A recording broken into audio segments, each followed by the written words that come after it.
Hello guys, unboxing muna tayo ng original mini PC Zotac Box C 1549.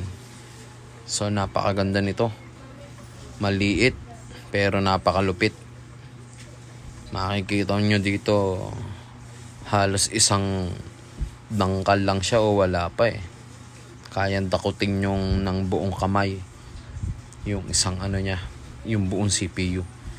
Siya nga pala, ang specs nga pala nito i5 na 11th gen. Tapos meron siyang 8GB na memory RAM. Naka 512 siya na SSD. May wifi na rin siya. Dual LAN. Tapos may dalawang type C.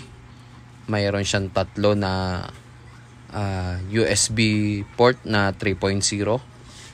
At saka meron siyang HDMI.